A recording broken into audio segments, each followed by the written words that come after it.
Next, we look at Session J, miscellaneous topics and terms regarding municipal agencies, property insurance, taxes, and more.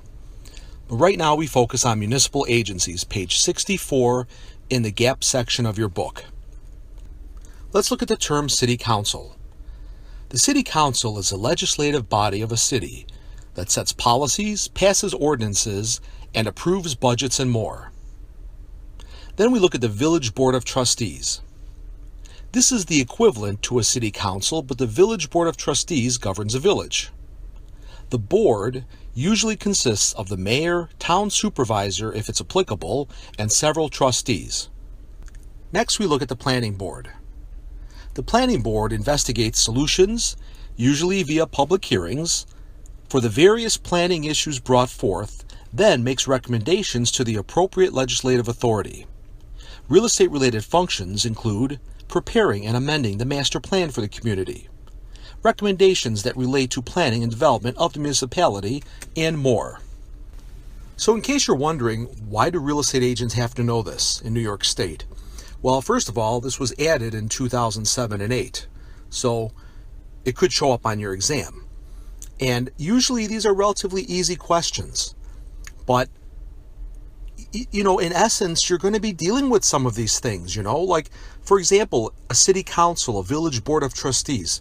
Sometimes people find it more beneficial to learn why they're learning about something so that they can then appreciate the reason why we're sharing this with you. So, long story short is, if you're involved with the development of a subdivision and you're working with a subdivider, you're going to be dealing with these different entities to get your subdivisions approved. So we want to remind you that not all real estate agents just list and sell property and maybe work as a property manager or as a rental agent showing property. There's a whole lot more you can do with your real estate license. So if you're involved with subdivision and development, you need to deal with all these different layers of government. So that's a real good reason to pay attention, because you just never know what the future holds for you. So next we look at the Zoning Board of Appeals. That's the middle of page 64 in your GAP section. The Zoning Board of Appeals, sometimes they refer to it as the ZBA. Again, that's ZBA. They hear and decide any requests for variances and special use permits that are submitted. So we want to remind you that if you're doing flashcards and you hear the word variance, you should think of hardship, because you can't ask a question about variances without having hardship as part of the question. So one side of your flashcard you want to put variance, and on the other side you put hardship. And this has to do with trigger words that we might have referenced or you heard referenced in an earlier part of the program. Okay? So if a person can't prove a hardship when they apply for a variance, then the next best thing that they can do is apply for a special use permit. So the thing that's different between a special use permit and a variance is that a variance lasts forever. It's permanent, as compared to a special use permit that has to be renewed. So this is important, because if you're selling property, whether you're a listing agent or a selling agent, and the owners indicate to you the fact that we have in-law quarters here, you have to ask them, and I would implore you to have them put it in writing. You want to make sure that you get in writing that if there's a special use permit in place that allows that in-law quarters to exist, does it expire upon transfer of the property and the new owners will have to reapply? A lot of the municipalities set it up that way. And if it's a variance, then you usually don't have to worry about it, but get it in writing and make sure you can document that you asked about it. And if you really want to be a super agent, what you really should do is verify the information that they give you with the municipality. And all you do is go right to the zoning department and they will direct you where to go to find out if they don't have that information on that specific property, because that should be part of the property record card. And when we say property record card, that's the history of everything that's happened at that property. So, as long as we're talking about that, and that property record card, of course, is computerized now. It's something that's online that you usually can only see when you're inside the municipality building office. It's not something you could usually look at from the comfort of your home. So when you're looking at that property record card online, you want to see is there any certificates of compliance that are missing, because a certificate of compliance, you get the certificate of compliance that shows that in fact when a person applies for a building permit, suppose they want to put a deck on the back of the home. So first of all, you get the building permit that shows you got permission to do it legally. That's a good thing.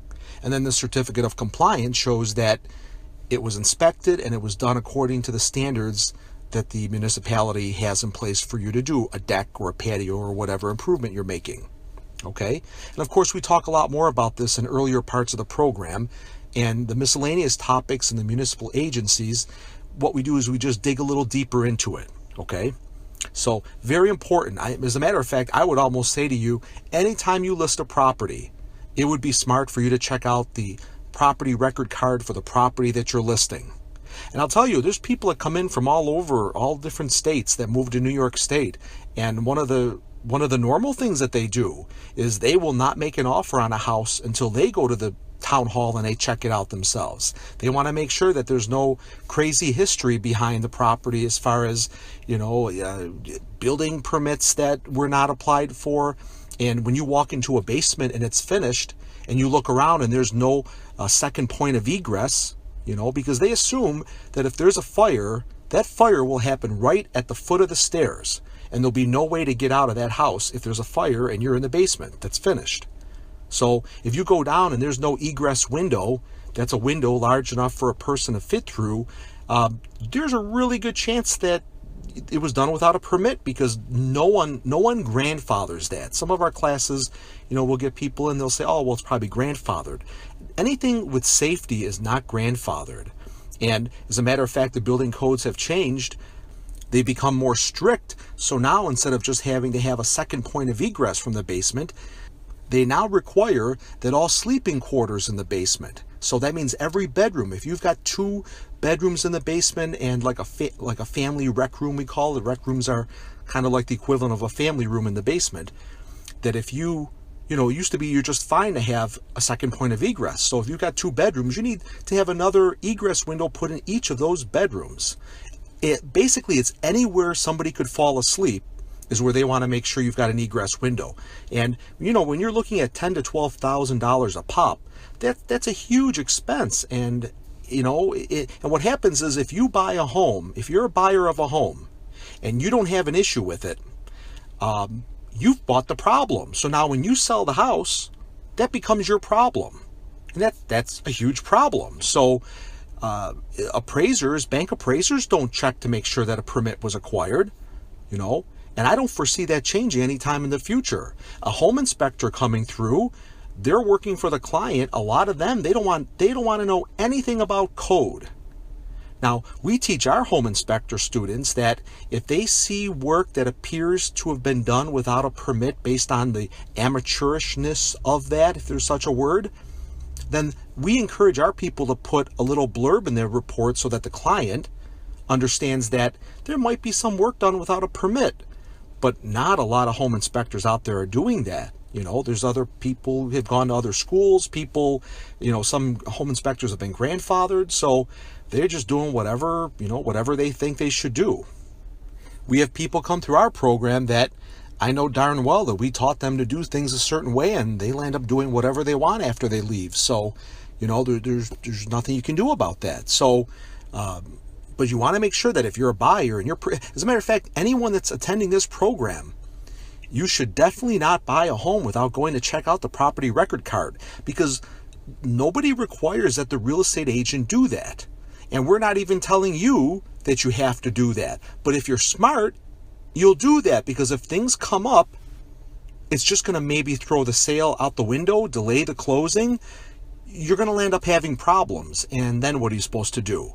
So, of course, as a real estate agent, though, if you want to do that, we encourage you to check with the broker that you work for. It's very important that, what we tell you are general things that are in your best interest. So therefore, I would encourage you to ask your broker if this is something that they would have an issue with you doing. If they, maybe they can tell you why it's a good thing or why it's a bad thing. We're telling you why it's a good thing. Because if there's a problem and you deal with it up front, Maybe it's not even worth putting the 15, 20 hours into marketing this listing if there's going to be a problem. My recommendation is get the property listed, because then you got it listed, and you know that people want to sell it. And then if there's an issue that comes up as a result of your due diligence, then you talk to your broker on how to handle it. Because usually when people start getting into the process, they'll figure out a way to work it out. But you don't want to do anything that's going to slow down the process in order to get it listed. Because until people list with you, they could list with anyone else. So you want to make sure that you lock up that listing. And your broker may not want you to do that. They may say, you know what, we don't believe that that's your responsibility. If it becomes an issue later on and the attorney finds it, or the buyer figures it out, or whatever, then we'll deal with problems as they come up later on. And that's fine. That's normal procedure. What we're telling you really comes from a program we used to have years ago called the Forensic Real Estate Representative. And essentially what it did is it went through all the problems and all the things that could happen if you're a buyer of real estate or a seller of real estate. And it's actually something that you can do as a result of your attendance here. In other words, if you go through your textbook page by page, and it's a great way to do your review as well, you can literally make a list of all the responsibilities of a seller and all the responsibilities of a buyer, where you're essentially putting them on notice about the rules for carbon monoxide detectors and the egress windows and how to check things out and getting certificates of compliance and building permits and making sure that they were filed and all of that stuff. You can put together essentially a checklist so that whenever you start working with a buyer, whenever you start working with a seller, you let them know that, I put together a checklist of some of the laws that could affect you. They may not all affect you, but they affect buyers in general. And then the other side is for sellers. And what happens then, you have them sign off that they received it. And then they can't turn around later and say, well, you didn't tell me about the law for smoke detectors, or you didn't tell me that I could have checked for the building permits that were filed on the property. And I see this as a way to reduce your liability as a real estate agent. And I'll tell you, I talk to a lot of office managers, and nobody does this. And we taught that class for years and years, and I still don't think anyone does that. It's kind of like offices and managers are reactive instead of proactive. So I challenge you, as a matter of review, go through and do this from page 1 all the way to the end of your book. Make a list of things that apply to a seller, apply to a buyer, recommendations that you see us make in the book. And you put together this checklist, and then you share it with your broker and say, this is something that I learned at the Western New York School of Real Estate, and I want to make sure that you're okay with me using this. And then you give it to them, you have them read it, you have them give you their blessings. I don't know why they would be upset with you to share with them laws and rules that can affect a property seller or a buyer of property in New York State. I would actually ask you to get back in touch with us and let me know why they wouldn't want you to put the buyer or seller on notice of the laws, so that later on they can't turn around and sue you for not sharing the information with them. Because you have to remember, if you work with a big real estate office, you have deeper pockets. People like to go after and sue people with deep pockets. And your broker is supposed to supervise you. That's part of the rules of New York State, Article 12A of the Real Property Law. Your principal broker has to supervise the activities of the agents and brokers that he or she sponsors. And that's a big responsibility. Some offices have hundreds of people that work there. And I don't know how they can effectively supervise everyone, but they do it, and they've been doing it for years, so I'm not going to worry about that. All I'm worried about right now are the people attending this course, so that you can know all the laws and regulations and not get yourself in trouble. I'm not worried about the people who supervise you. That's their problem. And if they didn't come to our school, that's their problem. My problem is I want to make sure that you know all the laws and regulations, and we document what we teach. So you're going to hear everything correct here. And when you leave this program, there's going to be people out there saying, no, you don't have to do that. Don't worry about it. Oh, no, we don't do that. And that's really horrible that happens, because I'll tell you, when I was even buying a home not that long ago, for myself, and they know that I teach real estate for a living. They treated me just as crappy as everyone else. So really, like when you talk about the mediocrity out there, it is horrible. And I think it's getting worse. It's getting worse as the years go on. So if you really care about people and you really care about doing things that are right, I would implore you to make this list so it'll be really good for your review, and then have your broker tell you whether it's okay. Matter of fact, get them to put things in writing. You should be so paranoid about having everybody put everything in writing, even for non-real estate things. Everything should be in writing. And if you're not that kind of person already, you should become that, because he said, she said doesn't work in court. But written documents that show that you did a due diligent job as a listing agent, as a selling agent, anything that you're doing in real estate or anything at all, that's what works in court. Watch Judge Judy and you'll see. The people who have things that are in writing and proof is what gets you further in a court case. So anyway, sorry to digress. Let's continue on page 64. So after Zoning Board of Appeals, which we know is also ZBA, which is, as a matter of fact, when you go to a Zoning Board of Appeals, you're trying to get permission to do something that the zoning doesn't currently allow for.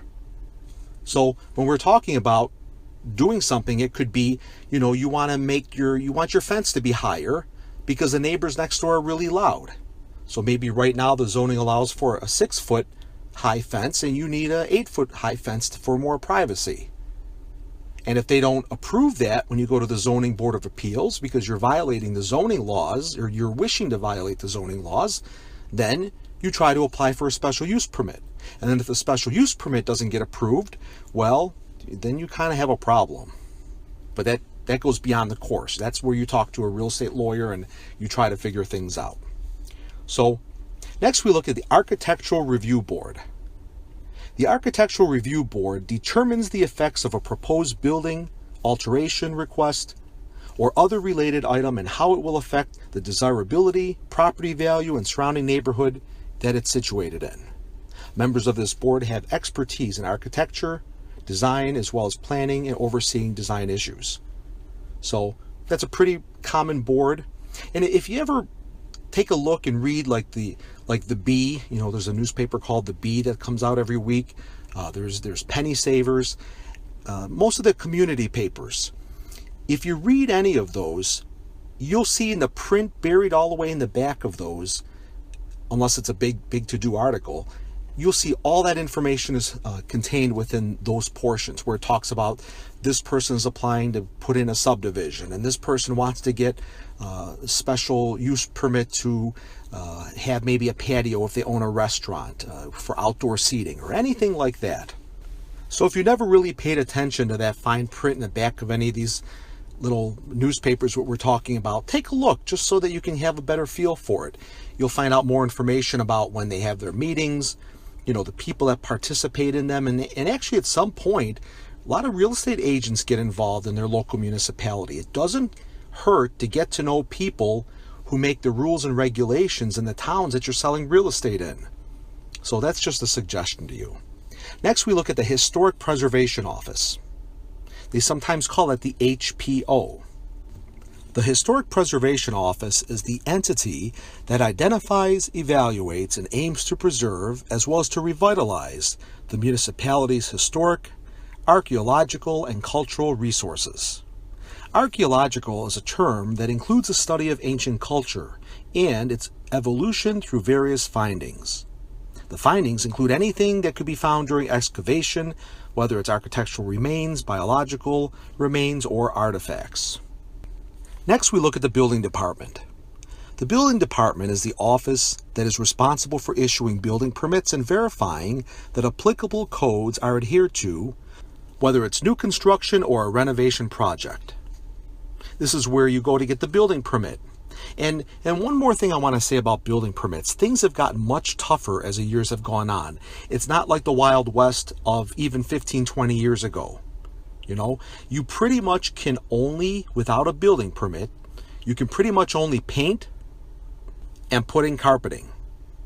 You can't put a roof on, you can't put a hot water heater in, you can't change a furnace. Like, there's so much you can't do It's ridiculous what it's turned into. So just be aware of that. Be aware of the fact that it's not, you can't just do whatever you want to do. As a matter of fact, you can't even paint, if the home was built prior to 1978, an area that's greater than X number of square feet. And that's also covered in the book, but that's not part of this segment of the program. And while we're talking about these things, it's important to know that not only do you have to know this because it was added as part of the GAP program when New York increased the hours from 45 to 75 hours, the reasonable reason that you need to know this is that you become, as a real estate professional, you become a source of information for so many people. Like, people look to you as the real estate expert, and you hope people do that. So the more you know, and you should make a diligent effort of regularly keeping yourself up to date by reading, watching YouTube videos of the latest laws, participating in your office meetings, and making sure that you know what's happening in the community, you know what's happening on state, local, federal levels. You want to make sure you want to be in the loop, okay? Because you're the source of information. People are going to look to you like, hey, you're a real estate expert. And there's things you can do to really expand your knowledge. And part of that is your self-learning. So make that a weekly effort to spend at least an hour once you're licensed and you're up and you're running. Make sure you continually do that. Because continuing education, the 22 and a half hours that you do every 2 years, it's just not enough. It really isn't. And if you're rushing to do it last minute, it's you even learn less because you're under the time crunch. As we continue on page 64, we want to look at the second last item, Office of Receiver of Taxes. That's nice and easy. Basically, it does. The title of the term is what it does. It's the municipal agency that's responsible for collecting taxes, dispersing funds, and maintaining tax records, as well as other accounting functions for the municipality. This office is considered administrative in nature, so they don't make policy, essentially. Then we conclude with Wetlands Commission. The Wetland Commission is sometimes called the Conservation Advisory Council. It monitors wetlands at the local level, even through the New York State Department of Environmental Conservation. That's who we refer to as the DEC. It's the lead state agency overseeing wetlands according to the New York Environmental Conservation Law.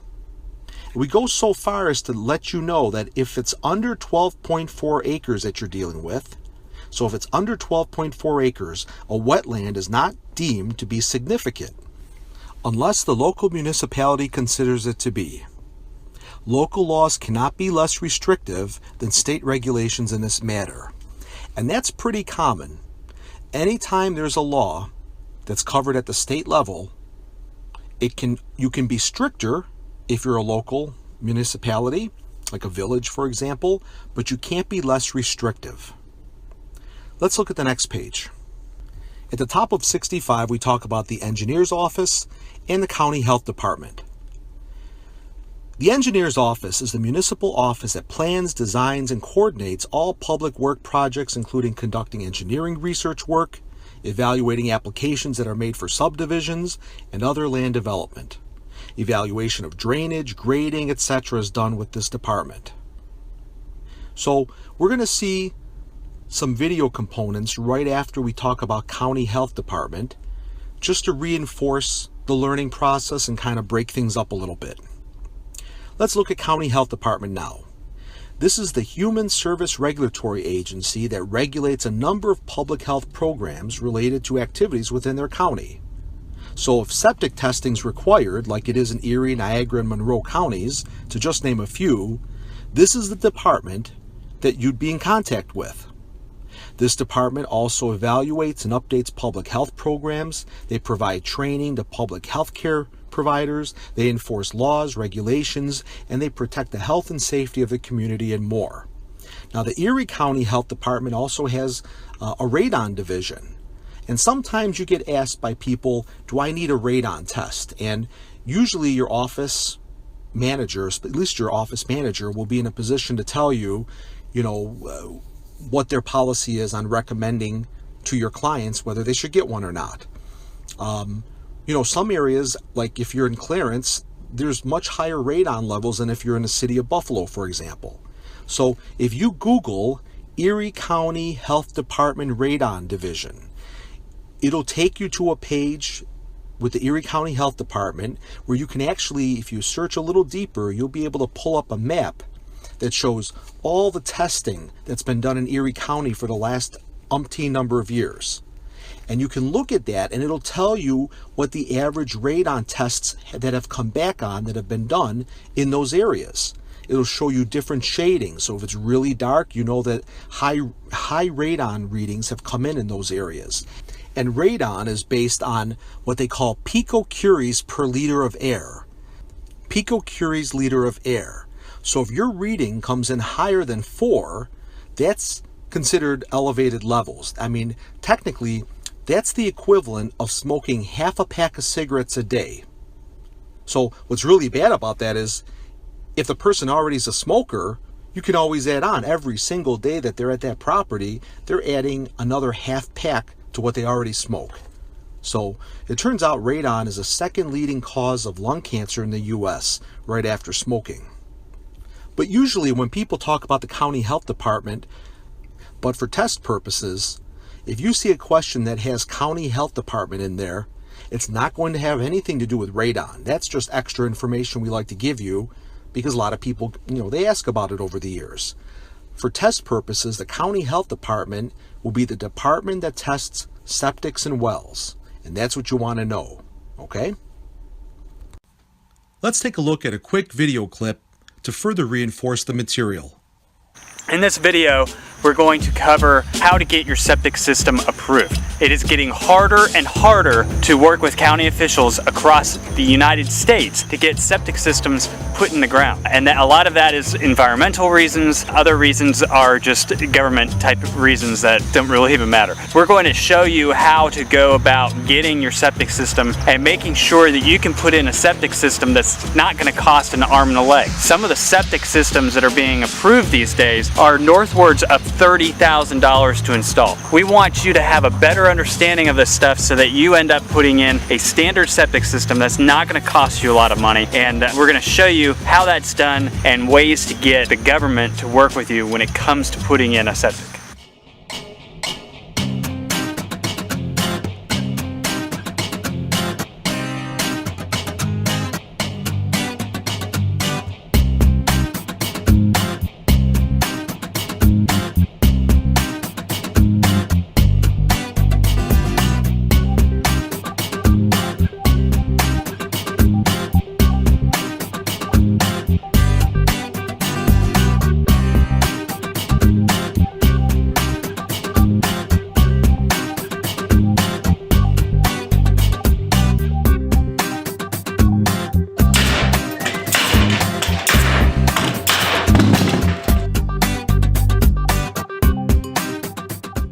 So we have 30 acres of land out here. Now you would think that when you have 30 acres of land, finding a leach field site for your septic system would be fairly easy. But let me tell you, it is not that easy at all. Whether you're looking at property to build on, or you've bought a piece of property and you're running into a similar problem with installing a septic, I want you to watch this video, but the first thing I want you to do is get onto your local county GIS website. It's a geographical information system. The GIS website is going to tell you what type of soils are on the property that you have through a soil survey. Each county has a GIS system online where you can go in online and search for properties by owner, by address, by parcel number, and you can pull up that property. Now once you pull up your property, you're going to be able to find all sorts of different information on your property. The information that you're looking for are soil surveys. So if you're looking at a property, you can kind of pre-examine the soil conditions before buying. If you've already purchased your property and you're trying to figure out where you could put your leach field, the soil surveys that you find online could help you determine the best site for that.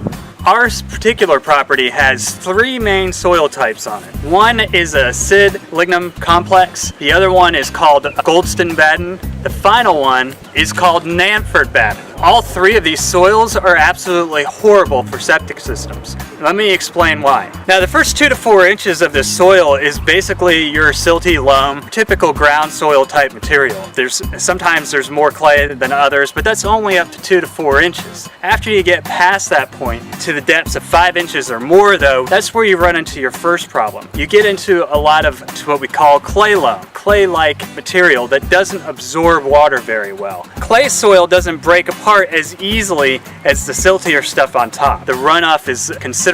It doesn't filtrate the water the way that a leach field would have to filtrate it. Grab a handful of that soil and you start mushing it through your fingers, you'll notice that it sticks together and it doesn't crumble and fall apart. That's horrible for septic systems because the water isn't filtering through it. It can't penetrate it. It more or less runs off of that type of soil. The other problem with this type of soil is that when you get down to about 24 to 36 inches or more, you run into a rock base. You can't have a septic system on it. You can't put a leach field on top of rock. If you've only got about 24 to 36 inches of soil, that soil is clay, and then you've got rock underneath that, it's nearly impossible to put in a septic system. So obviously we have a major problem with finding a septic site or a leach field site. We've got all these obstacles. We can't go too deep in our soil before it turns into this clay loam that's not going to filtrate the water and clean it as it goes out into the fields. Even if we got too far below that, we run into a rocky bed. And then our property just has another problem in general, and that is that even on the surface soils and the clay soils, we have a ton of rock. And you can't have a lot of rock in your leach field. It needs to be at least 50% clean of rock, even with good soils. Obviously, when we called the county inspector to come out and he started digging around our property, we couldn't find a spot to put our leach field, which is going to cause a major problem when you're trying to build a house. There's a way to solve this issue. One of those ways is to solve it with about a $30,000 septic system. You can have the water push off into a tank, use multiple tanks to filtrate the water, and then it could go out into an irrigation system for your fields. There are so many different ways. These more complicated systems cost about $5,000 or $6,000 to design, then about $25,000 to $45,000 to install. Now, I don't know about you, but I don't have $40,000 to $50,000 to waste on a septic system alone. We had to figure out an alternative to that. Probably the best thing you can do in this situation is to locate a soil scientist. A soil scientist is an expert in their field. The soil scientists that work for the county, they're experts and they can approve something, but they're not allowed to really give you suggestions. They're really not allowed to go outside of the box without county approval, and the county or your municipality is purposely trying to make sure that septic systems aren't outside of the box. So hire your own independent soil scientist. Our soil scientist cost us $1,200. Keep in mind that the type of septic system that we were looking at was going to be north of $30,000 if we went with the county recommendation. So spending $1,200 on a soil scientist saved us a lot of money. First thing that the soil scientist did when he came out was he took a look at our land. Common sense would tell you that if the land slopes down and then there's a spot where it kind of drifts out a little bit, that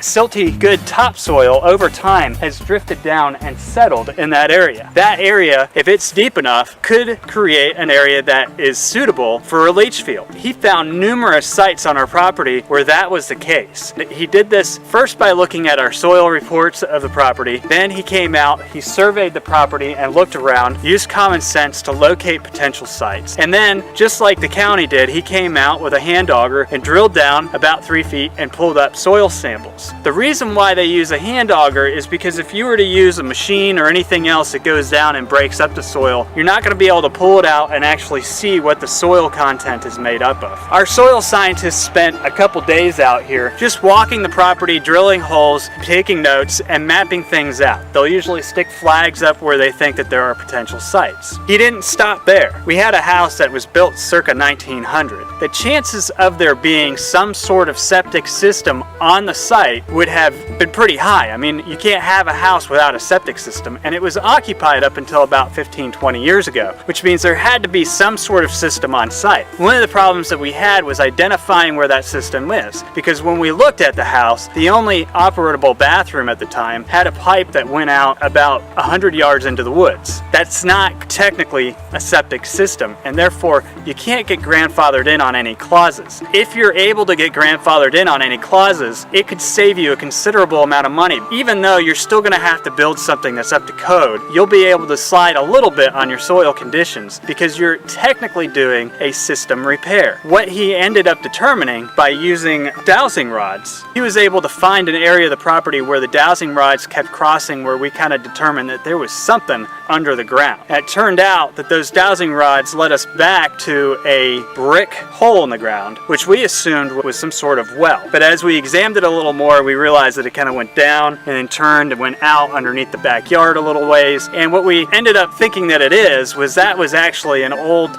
brick septic system back around the 1900 period, before the expansion was built onto the house. So it was actually kind of next to the house when normally it would have been much further away. We used that to our advantage because at that point in time we could say this house had a septic system and therefore it should be grandfathered in on some rules. With that information and knowing of several potential leach field sites on the property, we had 30 acres, we found six sites, one of which was large enough to do the entire system on. The others we would have had to break it up on. So we called back the county. Our soil scientist came out with the county and I hired an excavator. The excavator went around and dug big, huge holes in every spot where our soil scientist believed that we could put a leach field for our septic system. We started with the least expensive location, and then we made our way around the property showing the soil scientists every option that we had, because we have to prove that there's also a repair site option. By digging the holes with an excavator, it left us a clean side that could show us clearly what the soil composition was going down about 3 feet. We did this throughout the property and then crawled down in the holes, and the soil scientists kind of scraped away and studied the soils going down 3 feet everywhere around the property. We ended up finding multiple sites that would work. One of the sites is back there on that hill, just as I described, where the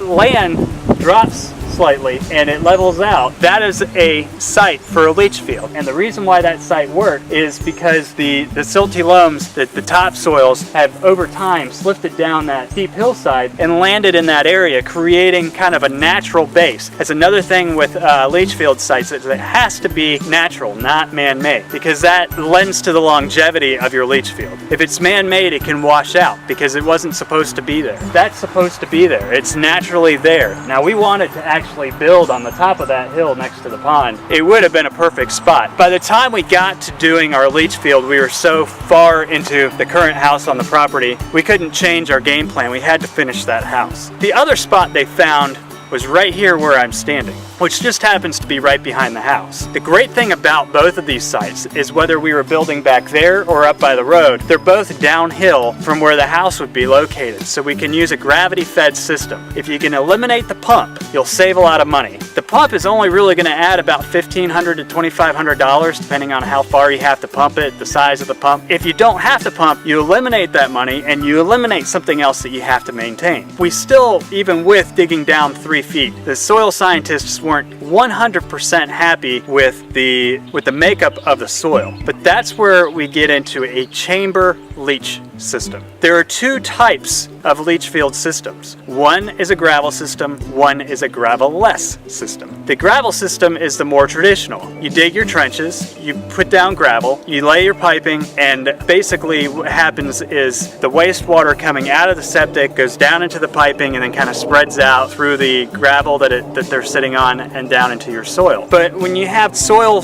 makeup like ours, where you have a very shallow area to work with, maybe 24 inches or so of suitable soil, we had to use what they call the chamber system, which is gravel-less. The water comes down and it goes through these chambers that are under the ground. They're hollow chambers about this wide, and it allows the water to just kind of expand on the soil that we have in a wider spread area than a typical leach field pipe would. And then it kind of soaks in from there, essentially having the same effect, but it's designed specifically for soils that are harder to work with. If you're wondering how much those chambers cost in compared to piping and gravel, you actually end up to be about the same. The piping and the gravel, well, you have to pay for the gravel, and gravel is expensive. The piping might be cheaper, but by the time you figure the piping and the gravel in comparison to just these plastic chambers that are underneath the ground, it actually comes out fairly equal in price and cost. We ended up getting our leach field system approved with a low profile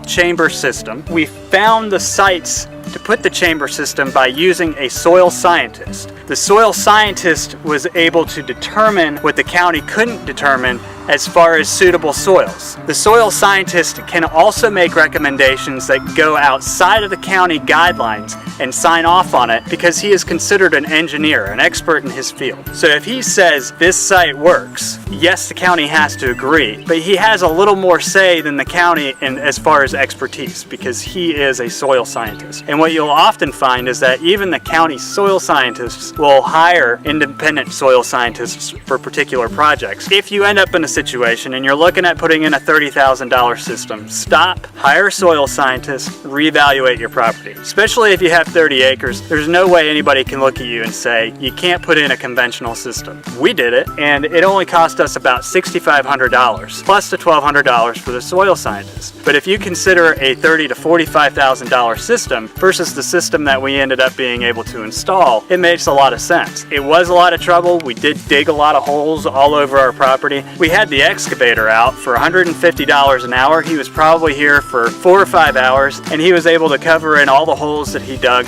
while he was here and flatten them out. It really was kind of no harm, no foul. We're here today to determine the performance of the water system and the sewage disposal system at this private single-family dwelling. The local ordinances in those 3 counties require, in fact, all transactions are prohibited until these inspections are done. And we're here today to check out the water system and the sewage system and their conformance levels, their performance, and it starts by running a bunch of water. So we're going to go around the house and we're going to run all the water in the house like a kindergarten kid and just turn on everything we can. So we'll pick this up probably when we get in the basement, okay? Can you give me a little bit of on what the process is? You're doing your inspection today, so then what happens next? We're going to turn the water into the laboratory. We're going to pump the septic tanks, typically. Anyway, I'll just give you the general typical scenario. And then if the water samples come back good, we're going to develop a report to submit to the county health department in all cases. Some online. Eaton County is an online submission. Ingham County and Shiawassee County are both still hard copy by paper mail. And I'd like to thank the seller here today for allowing us to take the time to make this video and carry on like we are. But I hope you guys, I'm glad you guys are watching this. Jeff is proactive enough to put this kind of stuff online to give you a little bit of a, even be it a crazy feel for what it's like to be out here doing a well and septic. So I commend Jeff for at least getting something out there. It should be fun, I hope. Well, one last question, if we could.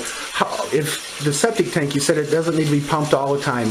When does it had to have been pumped the latest time in order not to be pumped again now? I'm going to say in all counties that's basically 3 years. So if it's been pumped within the last 3 years and the seller has a paid receipt and a septic tank inspection letter from the pumper, then they don't need to do it again. Yep, it's called a septic tank maintenance report, and it's basically uniform in all counties. You've got to produce that document. Well, I appreciate it, Nate, and we'll roll around and catch you doing a couple of the portions of the inspection. We're going to head to the bathrooms and the laundry and start the water running, so we'll pick it up in the bathroom of the home. In fact, this is just the first stop, and we're going to not dwell here long, but you can see that we just turn on everything we possibly can. We're going to flush the toilet. We're going to go for a maximum torture session on this drain field to make sure we run several hundred gallons. Okay, next. All right, here we are. We're down in the dungeon, and we are in the water pumping center. This is basically the water tower for the home. This is an older style tank, but we're going to check water pressure and do a water volume and pressure check right now and see what kind of oomph this thing has. I can't reveal all of my inspection secrets because some of my competition might see this. Okay, well, we might want to do some borings. Well, we're back outside now and we're identifying other features around the house. And here's something that's noteworthy on most sites, a buried fuel oil tank. All right, well, we're going to check and see how far away it is from the well and make some other determinations. But we're going to be out here today looking for the septic tank and finding the drain field and doing some soil borings and taking a look at the condition of the entire system and its location and making some drawings and doing all the fun stuff that the county requires. Did you have any specific questions, sir? I don't. I think that actually covers the next step pretty well. All right, well, we'll catch up to you guys when we're digging up some stone out of the system or something, looking at dirt. That'll be fun. we have no physical evidence of where the septic tank or where the drain field are. So we're doing like, you used to play the game Battleship. We're poking holes till we hit something, and if you can hear this, I'm hitting into the stone of the drain field. So we're putting little marks on the ground, and we're trying to track this thing, seeing which way it goes. And I've reached the end of the line here, but you can imagine doing this in January or February. I'm glad I don't do your job, Nate. Anyway, we're gonna do some borings and pull some stone out of here in a few minutes, so we'll be right back. We're back here with Nathan again. He's about ready to drill, or actually bore a couple holes to look at the stone in the drain field. Can you show us what you've been doing with drawing the layout? Let's get a close-up of that. Here's what we've been kind of up to, and of course this is different. Make the outline of the house and a footprint, show the septic tank and the drain field trenches and the well, and we'll put the fuel tank on and all that good stuff. But what we're going to do right now is we're going to pick a couple of spots and we're going to drill some holes in these trenches and pull the stone and soil up out of the trench to see what condition they're in. And these are the highly space-age tools that I use. This is a soil auger. You know, Nate, as long as when you put them with these, it makes a big difference. I've known you forever, and I don't know if you go $1.50 anymore yet. You still can put that probe in the ground. That's right, man. Here's the probe. We found the trench. We marked the spot, and we'll start digging. But I lost the spot. So there it is right there. Still hear that stone. So we will carefully, we'll do what I call a Williamston hole. We got to be very neat here in this community, so we make sure we don't damage the lawn without saving the divot. So there's the divot, and we're gonna spin the auger down in here, and what we're looking at is a couple of things. I'm gonna try to get an idea of what the soil is like as I go down, and this has got some clay in it and a little bit of sand in it, so it's kind of a mixture. Kind of a loam? Yeah, a loam. Very good, Jeff. And we're going to go down quickly here.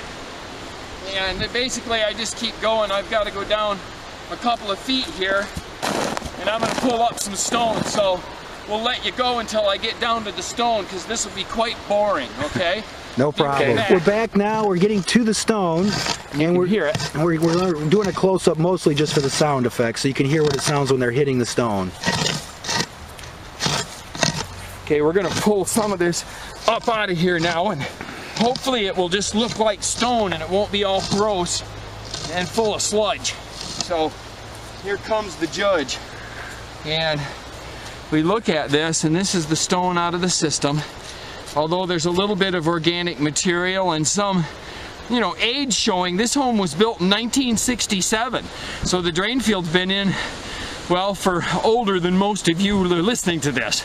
Not older than me, but stone still looks good. There's no liquid, there's no sludge in it. It looks like just dirty stone out of the hole. So we're gonna see what level that occurred at.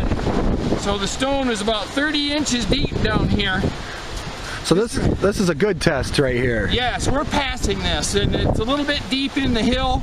And Mr. Hahn doesn't like that very much, but he'll like it now. Okay, that's great. Yep. Well, I don't on me. This is the last step. No, I meant light. Oh, sorry. Okay. A little Three Stooges here. This is the last step of the where we take the actual water samples that get sent into a lab.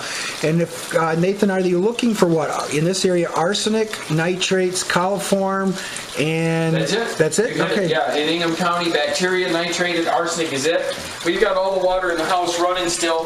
The faucet's right here. Basically, if I can, I like to go ahead and prep it with heat. If you remember your microbiology class, when you flame the loop, you kill off any live bacteria. So what I do whenever possible is heat that sampling orifice wherever we're going to take the sample from. We're going to heat that thing up. Make sure that it's just boiling and popping. There's no chance of any bacteria to be supported by scrambled eggs or whatever the cat may have done when they were up here licking the faucet, or whatever the case may be. Okay, try not to catch the curtains on fire when curtains are present. We're going to get that going and take a nice draw here right off the edge. This is our back deep. All all the bottles are the same. They are used at sterile bottles are used at a medical laboratory for various types of samples. I'm sure you've had experience with this type of container, but we use them for water. And bacteria is actually... Bacteria. Yeah, when you're looking for coliform, it's just present whenever there's bacteria, so they actually test for coliform, do they not? Yes, they do. If bacteria are detected at all, they're looking for a specific type of coliform, E. coli, and we don't want them to find those, even if they find regular guys. But so there's the nitrate, the arsenic, and the bacti. We're going to send those into a couple different labs and get the results back as quickly as we can and close this puppy. That's what we're after. A successful well and septic inspection. It's 15 degrees, 6:35 on Wake Up. It's happened in other communities. Now the downsizing debate has moved on to Amherst. News 4's Michelle McClintock has the latest.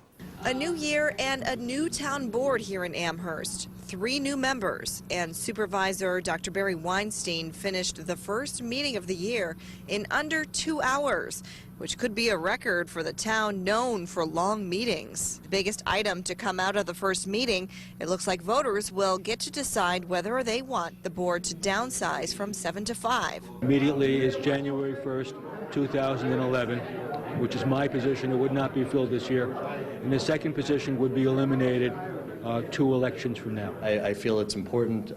In this day and age, we just can't afford to do business as usual. There are currently 6 board members. Supervisor Weinstein says he'd like to fill that 7th seat if the referendum, scheduled for the spring, fails. If the resolution fails, I would recommend to the town board that we fill my position. I don't see how you can be for downsizing the town board and then increase it by 1. Mark Manna, the lone Democrat on the board, introduced a downsizing measure of his own that would take effect next year as opposed to phasing it in over 4 years. His was voted down. Even though he's the only Democrat here, he believes the board is made up of individual voices. A good idea is a good idea, and I don't see us voting against bad ideas because it comes from one party. Mark Manna would like that vote to take place in November because holding a referendum vote in the spring could cost the taxpayers here tens of thousands of dollars. In Amherst, Michelle McClintock, News 4 Wake Up. 6:37 here on Wake Up for your.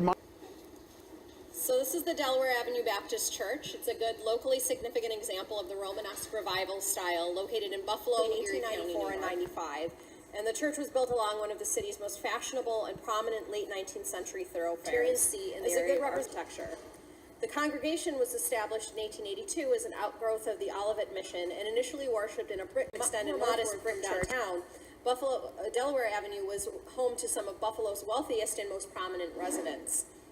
This trend continued into the 1880s by the development and expansion of Buffalo's streetcar system, which ran up Delaware Avenue in 1889 and was electrified beginning in 1892. The congregation, so because of its location on a relatively narrow sort of urban lot, landlocked by its neighbors, the primary architectural articulation presentation at the house of 5680 Seneca Point Road. In case you're wondering, what is this Warren Benham? Frank Warren, and remodeled around 1960. After Walter Benham bought the property in 1960.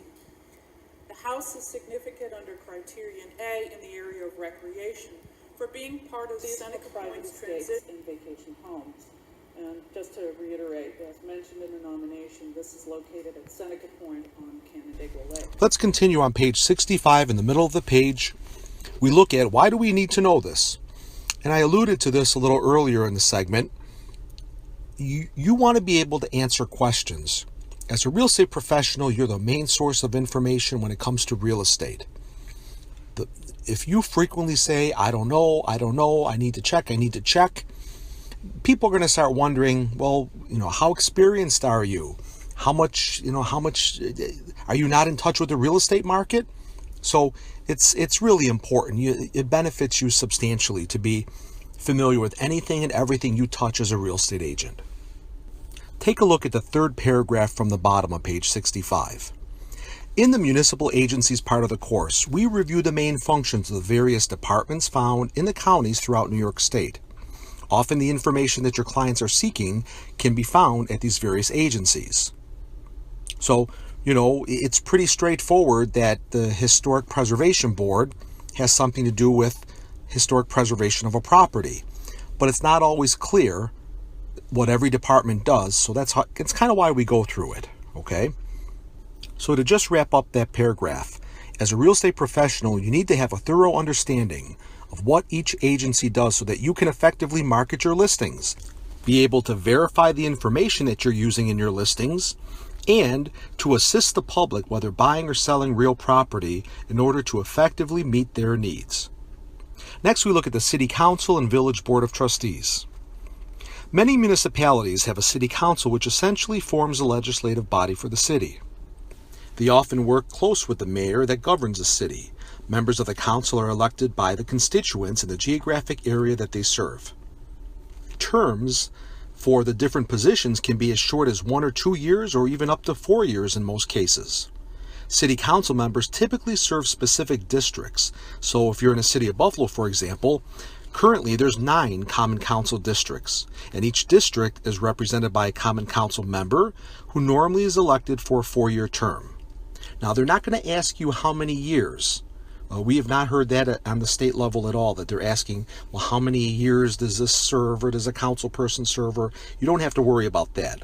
You just want to have a holistic understanding of what we're covering in this segment, okay? So really, the last paragraph of page 65, just give that a read through. You won't be tested on the minutia that's contained within the last paragraph of page 65. On page 66, we continue the conversation about local government, and just give that a read through as well. That first half of the page, give it a read through. You're not tested on it. Really, it's just there so that you have, again, a holistic understanding of how things work. But at the bottom half of the page, I want to focus on that first paragraph following the picture. In some villages and towns, the Village Board of Trustees governs a municipality instead of a city council. The number of trustees the board has depends on the size of the village. Functions and responsibilities of the trustees are similar to that of the council members on a city council, including preparing and passing budgets, passing laws and ordinances, proposing land use regulations, and more. In the next section, the legislative process for developing a law within both entities are similar as well. Typically, a bill becomes law once a council member proposes legislation and introduces it during a meeting. They may then have some public hearings about it, and then some possible committee debate may take place. So if there's any amendments that are made to the bill, it's usually done after the committee votes on the final version of the bill. It's then forwarded to the full council or board, depending on what we're talking about, for more debate and a final vote. If a majority of members or trustees can vote yes, the bill goes to the mayor, who has the option of also holding a public hearing if he or she chooses to. The mayor may then either sign the bill or veto it. Then we continue, second last paragraph from the bottom of 66. If the bill is vetoed, it must be returned to the clerk along with any objections the mayor had. The council then has 30 days to override the mayor's veto. Now, the only time I've heard questions coming from any of this section is in this paragraph. You want to know that the council has 30 days to override the mayor's veto. You also want to know that if the council repasses the bill with a 2/3 majority vote, in other words, that's what you need to know, the 2/3 majority vote, it will then be considered adopted and becomes local law. Also, if the mayor does not sign or veto the bill within 30 days of receiving it from the city council, it is then considered to be automatically passed or approved. Then we continue with the New York State Historic Preservation Office. New York State's Historic Preservation Office, it's abbreviated SHPO, and that you want to know for test purposes. I've seen that on some exams that I've taken. They help communities identify, evaluate, preserve, and revitalize their historic, archaeological, and cultural resources. That's in bold, italicized print. You want to know that. Anytime it's in bold and italicized, it's important testable items. The SHPO administers programs authorized by the National Historic Preservation Act of 1966 and the New York State Historic Preservation Act of 1980. I'm happy to tell you that the state does not test you on knowing the dates of either of those acts. As we continue, these programs include Statewide Historic Resources Survey, the New York State and National Registers of Historic Places, the Federal Historic Rehabilitation Act, and more. You can read the balance on your own. In the next sentence, the SHPO works with governments, the public, and educational and non-for-profit agencies to raise historic preservation awareness, to instill in New Yorkers a sense of pride in the state's unique history, and to encourage heritage, tourism, and community revitalization. So next we have a Did You Know box. In New York City, before a building or site can be designated a landmark under the Landmarks Law, it's required that potential buildings be at least 30 years old, again, that's 30 years old, and possess a special character or historical or aesthetic interest or value as part of the development, heritage or cultural characteristics of the city, state, or nation. So items that have been designated as such include, and this is what I thought was interesting about this, bridges, parks, cemeteries, sidewalk clocks, lobbies or buildings, trees and fences. And that's interesting because even in Western New York, we recently had, I shouldn't say recently, but at some point in the last 10 years, there was a big to-do about replacing fences in a local cemetery because the deer kept jumping over the fences, but the ones that weren't so, you could say, physically fit kept getting caught, and it was a pretty horrific sight what happens when a deer gets mangled on a fence. And so there was talk about changing it, but then they couldn't change it because the landmark law prohibited it because of the law and the fact that, of course, the cemeteries are well over the 30-year rule. They're hundreds of years old, some of them in Western New York. So this is stuff that really does affect how we operate real estate in Western New York. In the next section, we look at building codes and the building department. New York State utilizes a statewide building code that applies to all construction when no local code exists, or in cases where the local code is less restrictive. The local building department is responsible for issuing building permits, as we mentioned earlier, and it verifies that restrictions are followed. And this is really important department. This is what we call the police powers of government.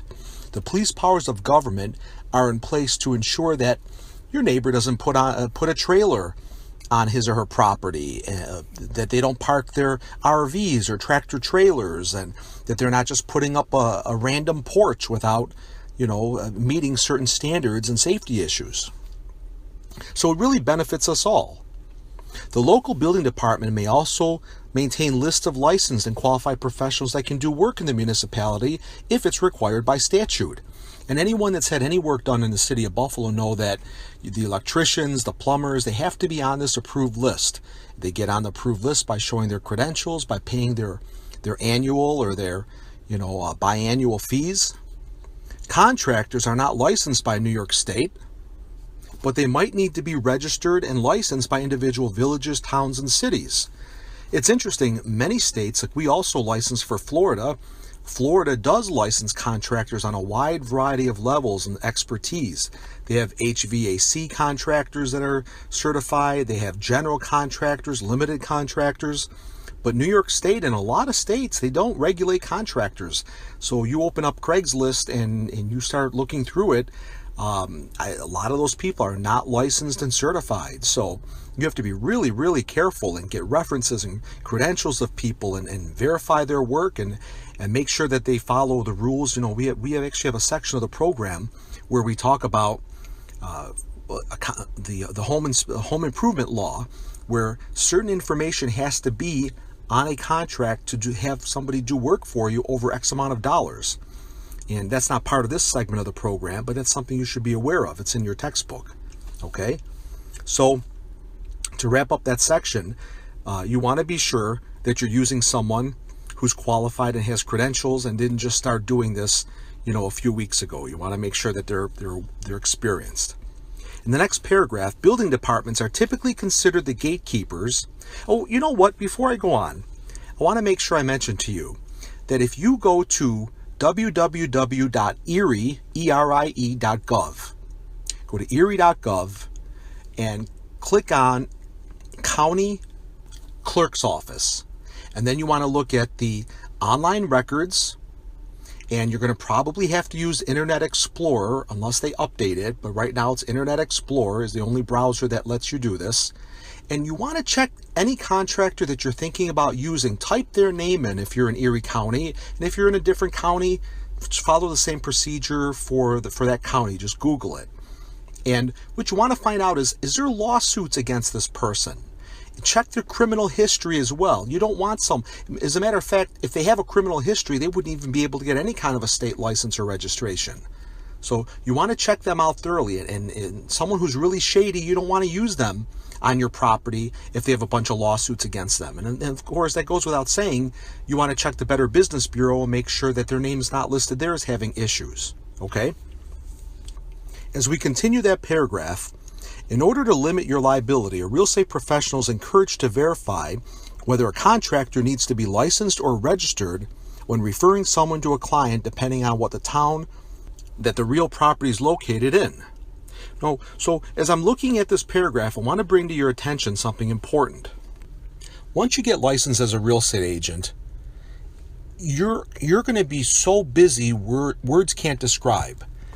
You'll never have more time than at the beginning of your career as a real estate agent.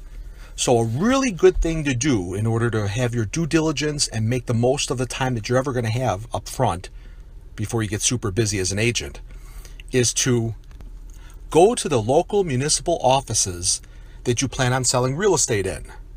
So if you live in Amherst, you're going to go to the town of Amherst, you're going to go to Clarence, Cheektowaga, Lancaster, all the towns around that you will probably sell homes in and list homes in. And you want to let them know that you're a new agent, and you just want to know, is there any rules or regulations that I need to know about that could affect the transfer of property? So what's my instigation for telling you this is as follows. If you sell property in the town of Tonawanda, you need to know that that municipality requires that you have a sump pump at the house, no matter how dry that is. You may list a property that they've lived there, it's been in their family for decades, and they've never had a leak, they've never had a problem, they've never had a water issue, and when they sell that property, they have to have a sump pump put in. They have to break that concrete, install a sump pump, and spend thousands and thousands of dollars to install that. And it breaks the heart. It breaks most agents' heart to see the look on the owner's face when they realize they have to spend all this money to meet a requirement that isn't affecting them. They have never had a leak. They've never had an issue. Now they've got to put in a sump pump. So if you look at page 150 in your textbook, page 150 in the main part of your book, there's a page in really small print that's called Fast Facts. And there's not too much. It's the top half of the page almost that says Fast Facts. And it lists all the rules and regulations that could affect you when you sell a property or you're working with a buyer who's purchasing a property in these towns. I would read through those so you have an idea. You know, like there's a gutter rule in Cheektowaga that hardly anybody enforces. And when you go to the local towns to ask questions about, is there anything I need to know as a real estate agent to make sure that my clients are aware of? That's a real good thing to do. And your average agent, they don't go to the town until they have a problem. And we're telling you to be proactive and do this in advance of really, jump-starting your career and hitting the ground running. Have this information, take good notes, and take business cards from people too. You want to, at Christmas time, send them cookies, and you want to be that friendly, happy agent that they know about, so that when you call up, you'll find that they're happy to answer questions over the phone instead of treating you like they treat the other agents that they've never met. Oh yeah, you got to come into the office. We can't do that over the phone. You've got to kill them with kindness. And when you go in there and you ask the question about, is there any kind of laws or regulations or inspection things that I need to be aware of? And then, and what you do is you tell them, like, for example, you say to them, in Tonawanda, they have to have a sump pump. And it has to be, it has to have a sump pump. And then upon sale, it has to be checked by the municipality every time there's a sale. The electrical service for that sump pump has to be a dedicated line, and it has to be initially checked by the municipality too. Now, that's not something that has to be checked every year like the sump pump is, but you've got to make sure that, if the rules change, you want to be aware of that stuff. So when you're going to the local towns outside of Tonawanda, because we know that's the rule there, you want to make sure you give them examples of what you mean, because there's a lot of mediocrity out there. You might get someone that's just like, oh, no, nothing to worry about, or I don't know, or, and you got to dig a little deeper. And then I would document somewhere, maybe send that building department, send them an email that says, thank you very much for, meeting with me. I met with your staff member, whatever his name or her name is, and they indicated that there's no specific things I need to worry about when selling a property in the town of whatever. This way, if there is an issue, you've documented it, and believe me, you just set up an email folder in your email system, whatever you're using, Gmail, Yahoo, whatever, and just have a place to put municipal rules, municipal correspondence, and then you've got it there, and you can just leave it there forever and ever. And of course, anything at the top of page 150, those rules and regulations, you're not going to be tested on at the state exam level. This is strictly put here as an added bonus to help you be effective as an agent when selling property in Western New York. And if you're in a different county in Western New York, of course, you're going to want to ask these questions. And while you're there, why not ask them about, are there rules in place that affect hiring contractors? Do they have to be registered? Do they have any kind of special rules for things like that? And I would, go so far as to ask, are plumbers and electricians, do they have to register? Because, if you're at a property and the home inspector finds that there's a dead outlet, when they do their inspection, they say, okay, well, the outlet in the upstairs bedroom doesn't work. Well, you want to make sure that you don't recommend people that aren't on a list if they need to be on a list for that town. So there's a lot of good reasons that you need to be familiar with this information.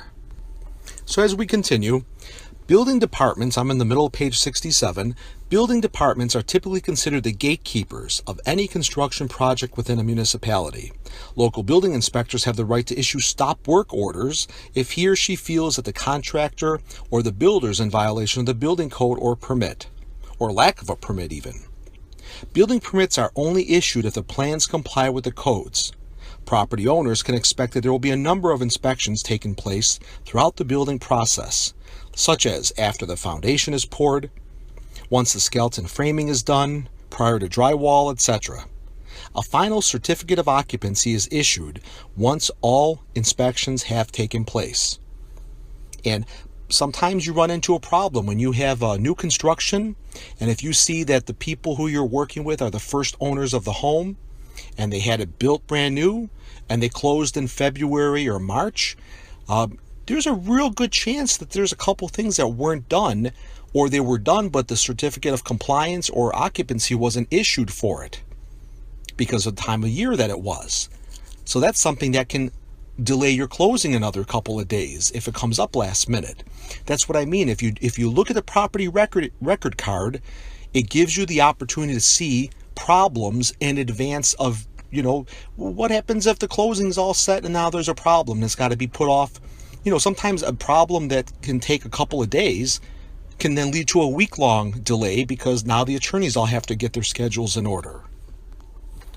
The last section of building codes, we talk about the rules for when a building permit needs to be acquired. So, yes, they've changed substantially over the years. And there'll be people out there that tell you, oh, I never had to do that when I put on my deck or my patio, and nobody ever gave me a hard time. And you just want to remember that if you do something without a building permit, the municipality has the right to tell you to take it down. And that's happened in basements. When people finish their basement and they figure out who cares about it, or if the buyers say, oh, I don't care, I'm not going to be using it for sleeping quarters, they don't care. Like, they don't care how you're going to use it. They care about how it can be used. Okay? So if a building inspector comes through and they see a finished basement and there's no permit, they have the right to tell you to undo it all, pay someone to pull it all out. And as a matter of fact, they may require that person certified too. So you're lucky if you get away with just paying a fine and getting the permit that should have been done and then having it inspected. That you're lucky if they let you do that. They don't have to let you do that. And that's why a good thing for an agent to do is to get friendly with all the area building inspectors, get to know them, be sincere, be nice, and boy, I'll tell you, honey gets you a lot further than vinegar with these people. That paragraph concludes with telling you that in some municipalities, replacing a window, rebuilding steps, replacing a garage roof, all of those things require building permits in most municipalities. The rules can vary significantly from one town to the next, so when in doubt, call your local building department. Any kind of construction or rehabilitation project, you should get things in writing as to whether or not you need a building permit to do that. And that's the advice you give your clients. You always want to make sure to give them that advice and also let them know that things can change. If they asked 3 years ago whether they need to get a building permit to put in a patio and then they never got around to doing it, and the rule was no, you don't need it if it's a certain size, for example, or proximity to the house, and then they decide to do it 3 years later, the rules could have changed. So it's really important that if you get permission to do something, you do it while the rule's in place, and I would document when it was done. It's a shame everything has to be documented, but it does. And that's just the world that we live in, and you got to get used to it. After we review some video clips, we're going to take a look at property insurance, which is also part of Session J. With some homeowners still finding themselves owing more on their homes than the home is worth, in order to gain some home features that they would obtain by selling and buying a home more compatible with their needs, these homeowners are deciding to do some remodeling. Too many of these people conclude that it's too difficult dealing with their city when dealing with building permits. Unfortunately, this can be a costly mistake. One homeowner that I know of performed a major home remodel without obtaining permits as required by the city. This remodel added substantial finished square footage to the home. When the owner subsequently attempted to sell his home, he was in for a big surprise. The seller decided to lie on the seller's property disclosure statement and indicated that the proper permits were obtained for the remodel. When an interested buyer and his agent looked at the county records, they realized that the seller had in fact lied, and they brought this to the attention of the city. The public records showed the square footage far less than the existing square footage, and the city got involved and did an investigation. The seller, being now highly motivated, went to the city's building department and took out the permits to cover the work that had already been performed. As is usual under these circumstances, the city levied penalties, so the cost of the permits was higher than they would have been had the owner taken them out before the work was performed. The city made the seller remove sheetrock in several places so they could inspect plumbing and electrical wiring to ensure they were done properly, which caused the seller even more delay and expenses. Not all projects require permits. However, just about any time you are performing work where the outcome may threaten the safety or health of the occupants, a permit is required. Structural modifications that could threaten the stability of the structure, or plumbing, electrical, and gas line work are typical examples of work requiring permits. In one case, I encountered a permit that was required to correct a condition which did not impact the safety or well-being of the occupant. The existing sump pump emptied into the laundry tub rather than being vented outside as required by city code. Permits can be obtained by either the homeowner or the contractor. Sometimes it's less expensive for the homeowner to take out the permits. If you decide to have the contractor take out the permits, make sure the contractor actually does. The contractor should be willing to provide copies to keep in your files to make available if you should decide to sell. One other aspect to be aware of is that proper completion of the permitted work requires inspection by the building inspector. If you have open permits, that usually means that appropriate inspections were not completed. You or a buyer may have trouble getting subsequent permits. So here's the obvious tip. Even though you may save time and trouble at the time of the remodeling, if you don't get permits to perform the work when it comes time to sell, not only will you have to disclose the fact that the permits were not obtained, but it could delay your sale and become much more expensive than if you had obtained the proper permits to begin with. Historic preservation in New York is activity undertaken to conserve forests, buildings, ships, sacred Indian burial grounds, water purity, and other objects of cultural importance in New York in ways that allow them to communicate meaningfully about past practices, events, and people. Governmental programs for historic preservation range from federal ownership and active operation of sites, such as the Statue of Liberty and Ellis Island in New York Harbor, to grants and subsidies provided by state government, municipal support of museums and interpretative displays, such as roadside plaques and town history websites. Nonprofit programs include activities of statewide and local historical associations and museums, and activities of historical societies and museums at the national level. Quasi-governmental organizations, such as the New York State Thruway Authority and Thousand Islands Bridge Authority, which have historic sites on their property, play a role as well.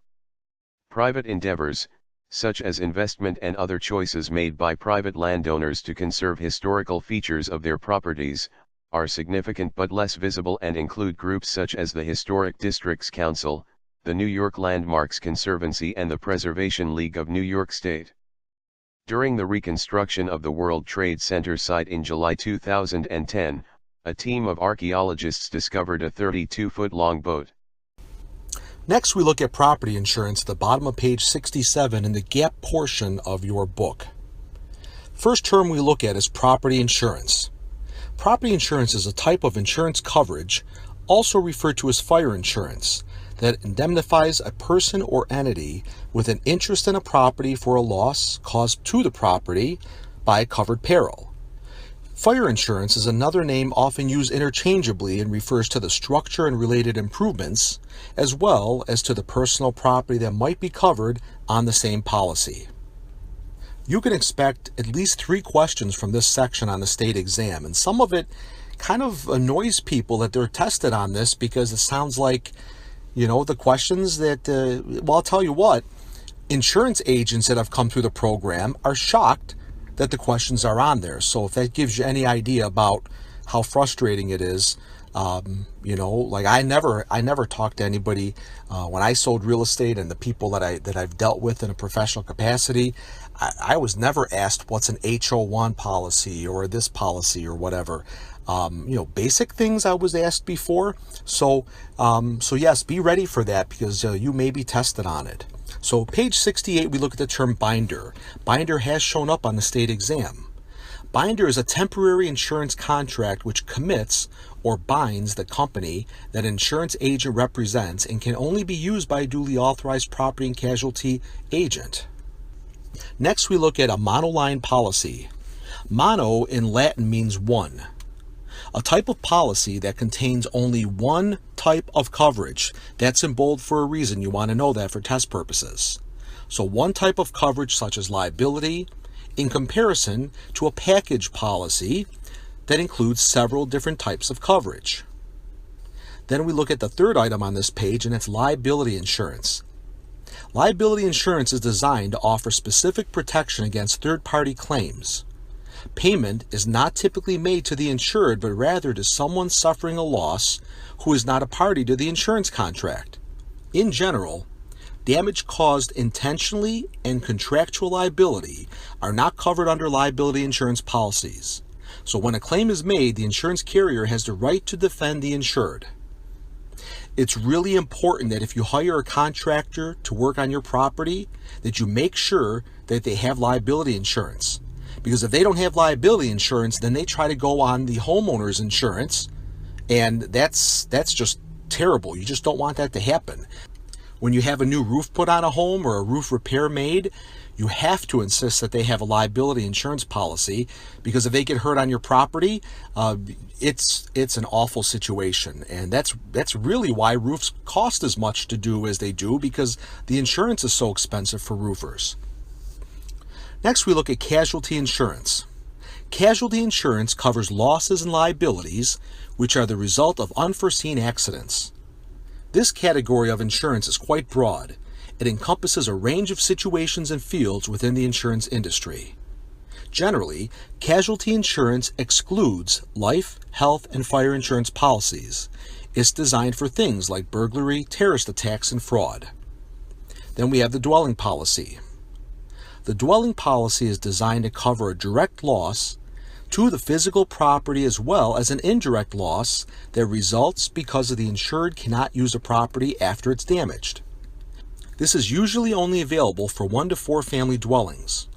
A dwelling policy does not provide coverage for theft on contents and do not provide liability coverage. I regret to tell you that you do have to have a good understanding of this. And some of the video components that will follow might be helpful too, because we try to look at it from another angle. Next, we look at endorsement. A written document attached to an insurance policy that modifies the policy by changing the coverage afforded under the policy. An endorsement can add coverage for acts or things that are not covered as part of the original policy, and can be added at the inception of the policy or at some point later on. Peril is next. We referenced the term earlier, but we didn't really define it. A peril is anything that can cause a loss such as a fire, hail, wind, or whatever. So in a named peril policy, each peril is listed and named in the policy. Therefore, if there's damage or loss for something not named, there is no coverage. As we continue that sentence, all risk policies will insure the individual for all direct risk of physical loss. Therefore, everything is covered unless the peril is specifically excluded. Something I want to tell you about insurance, which is really different. Like when I was a kid, I remember neighbors would say, "Oh, that's great. We have a big storm that's coming in. Maybe it'll blow the roof off and I can get a new roof. Or maybe that leak, I can get my kitchen replaced." And when I was a kid, people used to actually get things replaced by insurance and thought nothing of it. It was kind of like, "Oh, this is our payback for paying insurance for all these years." Well, things have changed. Insurance is not like that anymore. As a matter of fact, insurance is meant to not be used. If you use it, there's a good chance that you're going to pay much higher premiums. You may not even have access to preferred rates after you use it for a big claim. So I want to talk to you about a thing called a CLUE report, C-L-U-E. A CLUE report stands for something along the lines of Comprehensive Loss Underwriting Evaluation. And we'll see a little segment on that as well. And what a CLUE report is you want to think of it as a Carfax for your house. So about 72 to 76% of insurance companies, from the last numbers that I've heard, actually use the CLUE system. And any claims that were made or paid or denied will show up on there. And under the Fair Credit Reporting Act, you have the right to get a CLUE report on your own property. And you should get one, because if there's mistakes in it, you're paying a higher insurance premium than you need to. So if you own your own home, you should be getting a CLUE report at least every couple of years on it. Because if there's errors on there, then you're paying higher rates. And as a matter of fact, I wouldn't buy a property without getting a CLUE report, C-L-U-E, a CLUE report, just to see what kind of claims that the current owner of the property has had on it. You know, what happens if there was a fire and that wasn't disclosed? Or if there was lots of water damage or foundation issues that they tried to file for? That's huge information. And in some parts of the country, that's standard protocol to get that. Making the contract, when people have a contract on a home, the buyers make it subject to a satisfactory CLUE report to the buyer within X number of days. So if a property is currently listed and you have a buyer that wants to make an offer on it, frankly, they can make that subject to the seller providing a satisfactory CLUE report within a certain number of days. Very few agents are actually going that far to do that, but I'll tell you, I don't buy a house without it. It's not even a big deal to get, and it doesn't cost the seller anything. And as a matter of fact, if the seller doesn't want to provide that, and all they have to do is pick up the phone and call, it's free, because the buyer's insurance agent can't order it because the buyer doesn't own the house yet. They can't do it until right close to closing. And that's too late then. You know, you want to know about that up front. So if a seller doesn't want to provide that, it would make me nervous about what are they hiding. You know, that could be very telling in itself. And in order to check what a CLUE report looks like, all you do is you go to Google, you type in, "I want a free CLUE report," and it'll tell you exactly what to click. There's a certain company, which name I never remember, that you can pull up and look at it. So that's what I would encourage that you do. And if you want to give your buyers recommendations about getting this done prior to submitting a purchase offer for review as a contract with your transactions, you should run this by your office manager to make sure that they're okay with you doing that, because you always want to follow your office policy. But I would definitely encourage you, if you're buying property for yourself, you should absolutely require that you review a clue report and see what's going on with the history of this property, at least for the last 7 to 10 years. It's very useful. And you won't be tested on anything to do with a clue report. They never talk about that on state exams. That's strictly bonus information that's very appropriate for the section that we're covering right now. So let's do a little bit more before we take a look at our next video segment. So next we have partial loss at the bottom half of page 68. Partial loss is where the cost to repair or replace the damage does not exceed the limit of insurance. In comparison, a total loss is where the cost to repair or replace exceeds the limit of insurance on the policy. Then we look at actual cash value. It's calculated by determining the replacement cost of the damaged property at today's prices, excluding land. We exclude land because land doesn't burn. You know what I mean? It's like that's the reason why. It's the house, the skeleton framing, and everything else that'll burn. So we then subtract any depreciation based on the property's age and use over time. And there's all kinds of gimmicks when it comes to insurance. It's like, to me, it's the next crooked thing next to banks.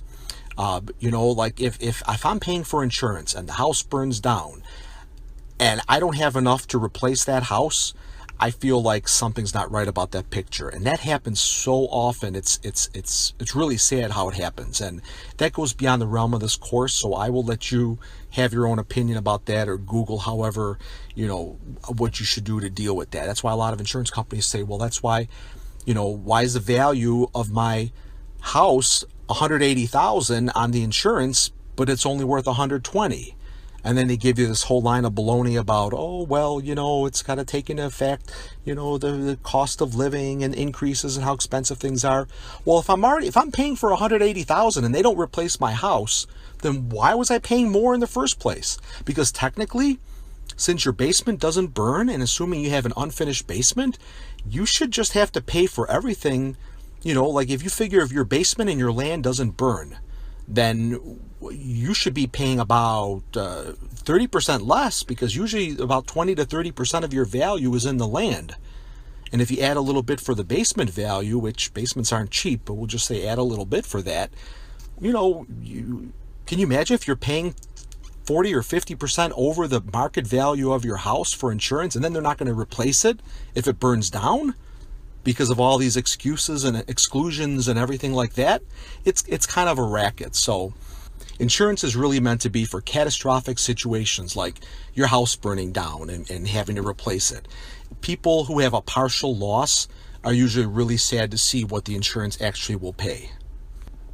Make sure to read everything on this page. As a matter of fact, if you're getting your real estate license, you want to make sure that you've touched every page of this textbook. You want to do your own reading. Don't consider what we do in class to be your reading. You've got to make up flashcards, and you've got to own this material. You've got to wrap your head around it. It's so important, because you don't want to just barely pass. If you score under an 85 on the school exam, your chance of failing the state exam is 50%. So I can't stress upon you enough that you've got to look at this like a war that you're fighting, that you've got to really, really be ready for this battle. So even though I may not read everything to you, you want to make sure that you've read everything. I want to just skip down to stack, the term stack. Stack is an insurance term that refers to coverages that are added to each other, resulting in a coverage amount that far exceeds the value of the dwelling. For example, if the value of an insured dwelling is $120,000 under coverage A, and additional coverages for loss of use, contents, and other structures total $60,000, then based on the concept of stack, we're going to add those two numbers together. So that would come to $180,000. Next term is floats. Floats is an insurance term that refers to insuring items that can be moved around. Think about something that floats, that's moving around, or is transient, and are typically part of an endorsement to a dwelling policy covering stated amounts. So it's just take it for what it is. Sometimes some of these options that we cover are multiple choice throwaway options. And if that's the case, the importance of that is it may narrow down from 4 choices to 2 and thus increase your odds substantially of getting the right answer. At the bottom of 68, we look at understanding property insurance. Most lenders require property insurance as a requirement to grant a mortgage on a home. This required insurance by the lender covers only the lender's loan value in case of a covered loss to the property, or the structure we say, not the contents, not personal property, or any liability issues that can affect the insured. Most lenders require that the borrower pay for the first year's insurance. Again, that's the first year's insurance premium in full prior to the closing date, and it's often part of the escrow account when a person puts less than 20% down. There's one thing I was going to mention before. Earlier, we were talking about having a building permit and doing things legally at the property. Then shortly thereafter, we were talking about how insurance companies used to be in the business of replacing this or that at the house, and then now they've gotten away from that, and you really only want to use insurance for catastrophic occurrences. Well, something that's really important that I just want to share with you is this. Insurance companies found that it's a lot cheaper to not pay out money based on all kinds of exceptions. And no one I know has ever read line by line all the fine four-point font in their policies, and usually they're up to 1/3 of an inch thick, double-sided, super thin pages.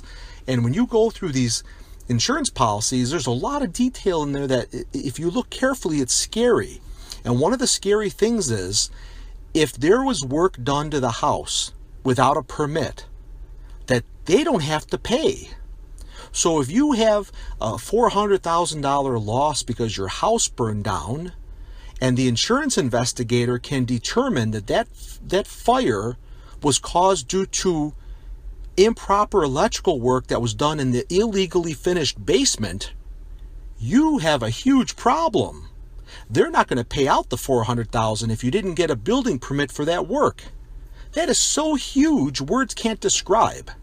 And I'm sorry that you've heard this now, because now you know better. So if someone asks you if they need a building permit, that's a really good, scary reason to share with them why they should get one, because that's the last thing they want is if there's work done without a permit, not only do they inherit that problem, because that's it, you can't go back and sue people. You don't close on the house. You've got to do your due diligence before you close on the house, not after there's a problem.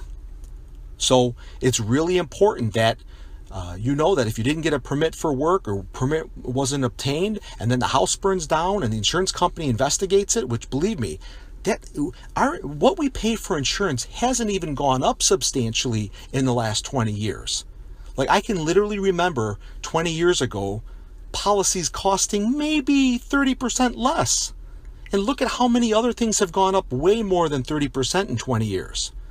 So the way they're doing it is they're not paying out like they used to. And the way they don't pay out is to show that you broke your end of the policy. You did work without a permit. So now we're not going to pay for the damage caused as a result of you having low standard or sub-quality work done.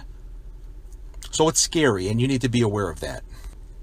At the top of 69, we continue that paragraph with the second sentence. The lender dictates the minimum coverage amounts and maximum deductibles that will be allowed. Usually no more than $5,000 is allowed when you have a loan with a bank. And in most cases, $500 is a typical amount. So in this segment of the text, we highlight the topics most relevant to real estate professionals so you have a better understanding and can direct questions from your customers and clients most effectively. Next, we talk about the different types of insurance agents and the people dealing with it. Insurance may be sold through independent agents, exclusive agents, direct writing companies, or brokers. Independent agents sell a majority of insurance policies in the U.S. Agents sell insurance products from several companies and often work for themselves as independent contractors, kind of like what real estate agents are. Or if they're not independent contractors, they may work for other agents or brokers as employees. In the third paragraph, exclusive agents are also known as captive agents. Please know that for test purposes. An exclusive agent is also known as a captive agent. They represent only one company, so that whole phrase is worth knowing. Exclusive agents, also known as captive agents, represent only one company, and they may be paid a commission or salary. Exclusive agents do not own the policy expirations. Owning the policy expirations refers to being able to place the customer's business with another insurer upon renewal. That's if it's in the best interest of the client. So only independent agents own the policy and can therefore place the business with another insurer on renewal. Agents may also inspect properties being insured for risks and collect premiums that are due. And it's not unusual to have an insurance company inspect the property within X number of days after writing that policy, just to make sure that the roof isn't caving in, that the condition of the garage is adequate. You know, I've had properties over the years, some of the rental property that I've owned, where they won't insure the garage because of the condition it's in until I brought it up to, a better condition or put a new roof on or something like that. So that's pretty typical. In the next paragraph, a direct writing company pays salaries to employees whose job is to sell the insurance company's products. In these cases, the insurance company owns the expirations as well as the agent's business. Insurance brokers do not represent any particular company, nor are they employees of any insurance company. Insurance brokers represent the customer only, and they secure quotes and policies from an agent or an insurance policy on behalf of the customer. Then in our Did You Know box, insurance companies can deny insuring your property if there's inadequate amperage at the house. This is kind of big news. We just shared this recently with our home inspector students, and they were kind of shocked. So if you have less than 100 amps at the property, and our construction portion of the program, we talk more about amps and what the difference between amps and volts are. But amps essentially push volts. So common amperes that you'll have at a property would be as low as 60. 100 is hopefully the minimum you see, but there's also 150, there's 200, there's even 250. So if the property is less than 100 amps, like 60 amps, and or it has fuses. Now, if you have 60 amps, you might have fuses. You could have a 30 amp service at a property and have fuses. Some companies won't write you. As a matter of fact, a bunch of companies won't write you. And if you want to put on your list of things to investigate as a real estate professional to be, you want to look to see, actually talk with some of the people in your office, talk to your office manager, whoever's supervising you, and ask them, are there companies that will write policies if the property I list or sell has fuses? And you need to get the names of those companies. And they're becoming fewer and farther in between. And it's good to get this information in advance of having to sell a house that has fuses or less than 100 amp service. Because what happens then is you may have a buyer that's buying a home in that situation, and that if they can't find an insurance company to represent them, they're not going to be able to close on the house. So you want to have some backup plans of insurance companies that will write policies with fuses, 30 amps, 60 amps, because a bank doesn't care about your amperage. That's not something that's going to affect an FHA, a VA, a conventional loan. That's not something that a bank is going to worry about as long as it looks adequate and there's no safety issues. A home inspector might find a problem as far as amperage that's not adequate for the home being inspected, but that's a report that's between the client, which is the home inspector's, the buyer, the client of the home inspector. That's between them. You may not even have access to that if they don't want to share that with you, which is becoming common. They want that confidential. They don't want to be swayed to think that the home inspector is trying to keep you, the real estate professional, happy, even though in many cases they are. They really have their fiduciary responsibility to their client. So it's super important that I would have a list of companies that will take care of properties that, that will at least provide the fire insurance if they have fuses or they're less than 100 amps. In that did you know box, it goes further and it mentions the fact that if there's handrails missing, there's any safety defects, these are issues that can affect FHA loans. And of course, insurance companies will want these items taken care of in order to continue with the policy that they have in place. And when you meet your buyer and, that little cute puppy, that little cute pit bull that they have, they're really cute when they're little and then they start growing up and you're like, ooh, that's a pit bull, And people that love their pit bulls, I mean, I'll tell you, they're super loyal, and I don't judge, it's whatever you've got. I don't have a pit bull, but if you love pit bulls, I can tell you that pit bulls, German shepherds, police dogs, Doberman pinschers, the insurance companies don't like those kind of dogs because the percentage of people bit or hurt by these kinds of dogs, like police dogs and Doberman pinschers and everything we just mentioned, it raises premiums because they're a higher risk. So you might not be able to get an insurance policy if you accurately quote what kind of dog you have. But then if there's a problem and they find out, you might get your policy covered. So, not being truthful about it isn't going to work if you ever run into a problem. So it's really hard to beat the system. Years ago, people used to get away with things. They'd say, oh, it's a mixed breed between a this and a that. And they don't really go for that. Like they're just not dumb. They're gonna understand what's going on, and like Google Earth, you can zoom in from a satellite and see what's happening behind the house. So if there's a trampoline back there, if there's a pool back there, and the policy, and it's not noted in your policy so that they can charge you a premium to give you coverage whether you want it or not, they'll cancel you. So, and then they may even, I'm surprised they don't have a thing in place where they can actually fine you for breaking the policy. That might be something you see in the future. I wouldn't be shocked. Wouldn't be shocked if they had that. So you want to be sure that you check with the insurance companies and see what kind of breeds of dogs or what kind of situations, like a trampoline and having a pool, what that will add to an annual cost, and share that with your buyers. If especially you meet them at their home and you see these items in place, you let them know that. And again, you're a source of information, and that's why we share this information. And if you give them the information and they ignore it, at least you gave it to them. That's all you can do. At the bottom of page 69, we look at understanding dwelling policies. Policy dwellers can purchase coverage based on what fits their individual needs. After this, the individual decides on what perils they want covered. So the dwelling policy can be issued using a DP1, DP2, or DP3 coverage form. I regret to tell you that you do need to know all these different codes and what they mean. So the basic form in insurance is called the DP1. It names 11 different perils that it will cover. That's worth knowing. Underline or highlight that whole sentence. The DP1 names 11 different perils that it covers. It specifically will cover fire damage done by aircraft, wind, hail, lightning, damage by vehicles, etc., etc. So just give that a cursory review, but the first sentence is the most important one. DP1 covers 11 different perils. Done. Last paragraph.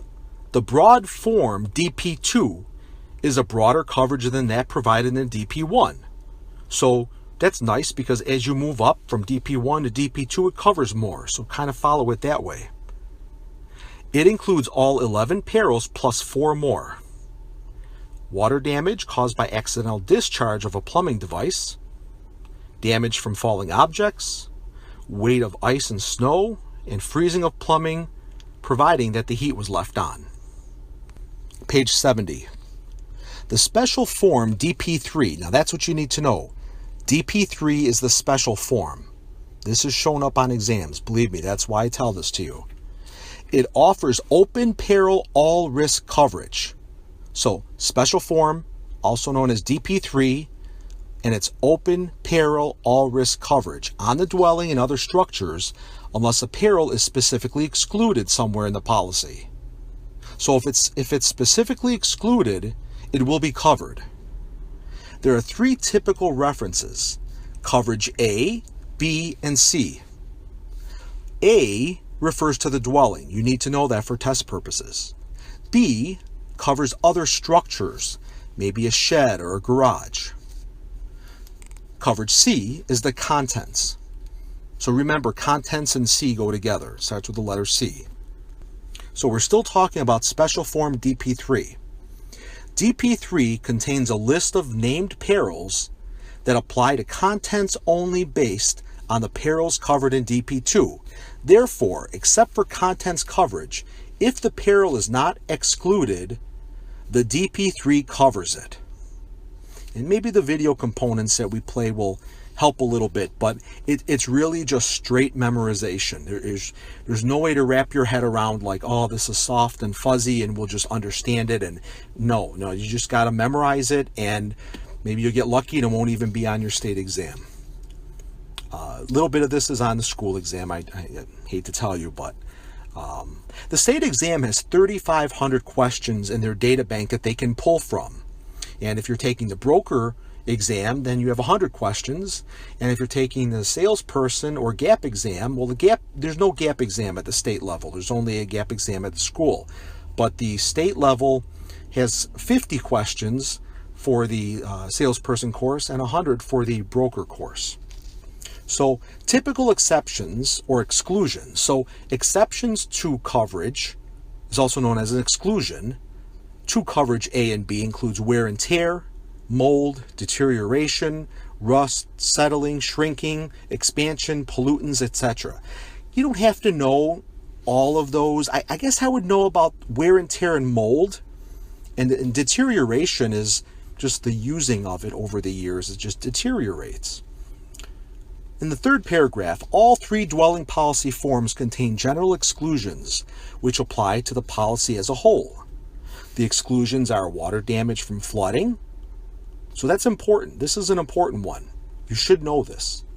All 3 dwelling policy forms contain general exclusions, and water damage from flooding is a real popular one to know.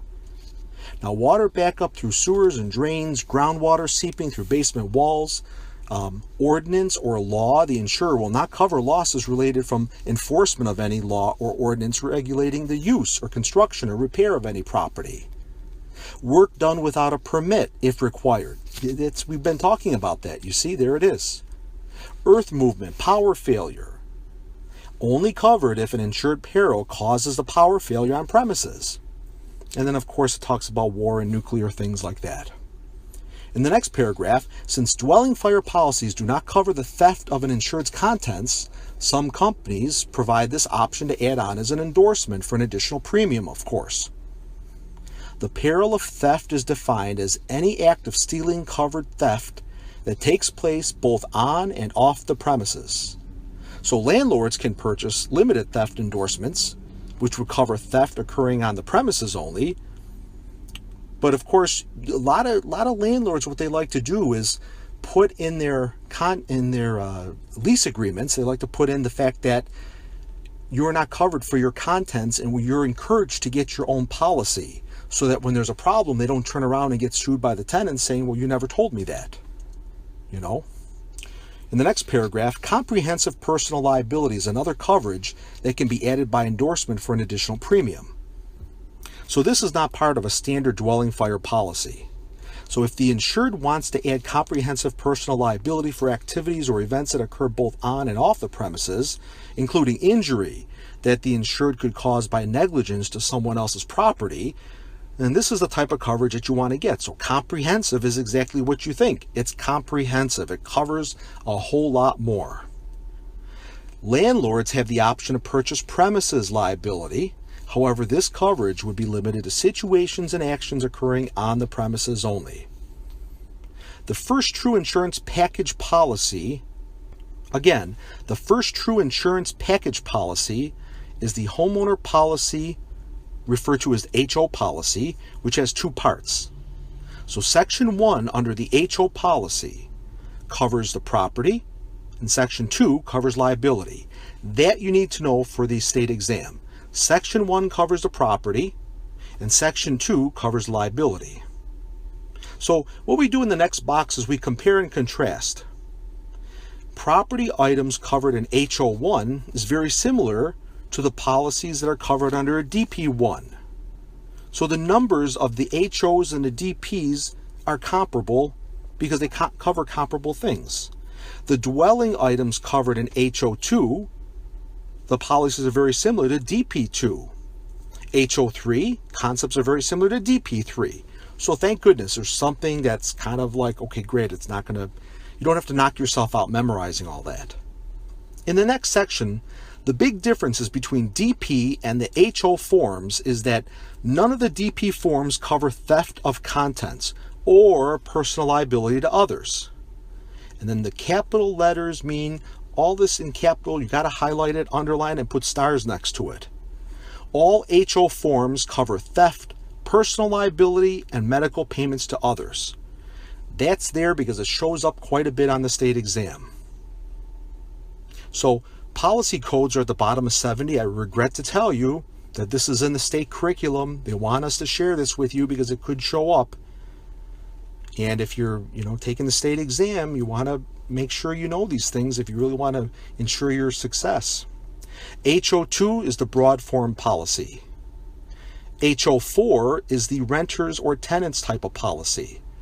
Again, that's been on the state exam. So HO4, renters and tenants. On a flashcard, on one side put HO4, on the other side put renters and tenants. HO5 is comprehensive. It covers personal possessions unless they're specifically excluded.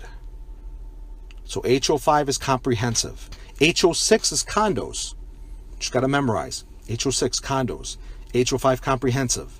HO4 renters, tenants. HO2 broad form policy. The last one on page 70 is the HO8. HO8 is really typical for older houses, and we have a lot of old housing stock in Western New York. For older homes where it's deemed that the replacement of the dwelling exceeds the market value, or what we call a market value policy, you get an HO8. Let's look at page 71. Contents coverage must be purchased separately on the dwelling policy, but generally it comes automatically on an HO or a homeowner's policy. So if the insured wishes to cover certain special property items like jewelry, cameras, etc., an endorsement must be made for a stated amount and must be purchased so these items are covered. The coverage provided is usually considered an all risk and has no deductible. In the next section about New York Property Insurance Underwriting Association, just give that a cursory review. Very rarely does anything show up on that. Just read it once and you'll be fine. Let's look in the middle of the page, page 71. We look at understanding flood insurance. A flood is a rapid inundation or overflow of water onto a normally dry land area. In general, most homeowners insurance policies do not cover damage caused by the peril of flood.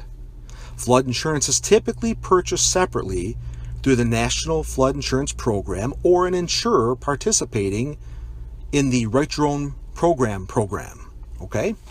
But you really should know that as a real estate professional that floods are not covered under your typical homeowner's policy. Never was, probably never will be. At the bottom of 71, we look at cancellations, deductibles, and blanket policies. In general, during the first 60 days of a covered policy, a notice of cancellation must be accompanied by a statement of the specific reason for cancellation. After this period, a policy can only be canceled by the company if it was determined that fraud or misrepresentation took place in order to obtain the policy. In addition, non-payment of premium, if there's physical changes that are made to the property that took place after it was issued, the policy that is, after the policy was issued, or if there's a violation of the company's guidelines to any of the above related adverse conditions. So a written notice of non-renewal must be sent at least 45 to 60 days prior to the non-renewal date. Insurers can also change limits or eliminate coverage within the confines of the law.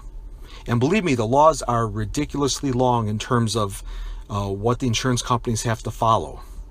But that doesn't mean that they don't make mistakes. So you knowing about the laws or having a comfort level with, the deadlines of these dates as far as, the 60 days that we just talked about, or the 20 days, or the 45 to 60 days. Not a bad thing. Those things haven't changed much lately.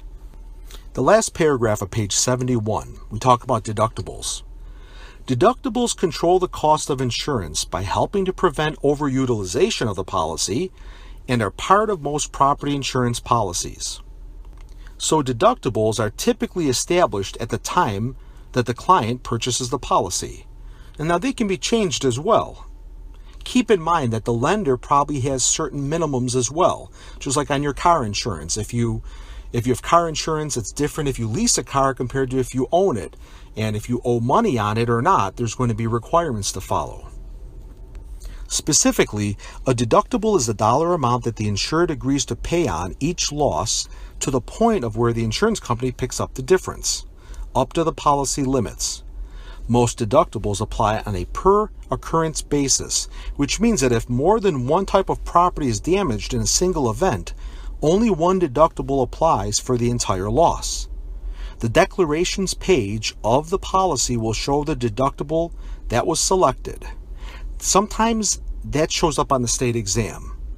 So the declarations page for the policy would show the deductible that was selected. Sometimes a liability policy will be written without any deductible. Let's go to the top of page 72, and we conclude right above the word taxes. So in the first paragraph, the New York Insurance Department requires that a disclosure notice be sent to the insured if the policy also contains a hurricane deductible. Now, just because we're in New York, don't forget, downstate New York, we get hurricanes there, okay? New York City, the Hamptons, Long Island, that's all right there on the ocean. So if a hurricane deductible applies, it's typically stated as a percentage of the coverage amount on the dwelling.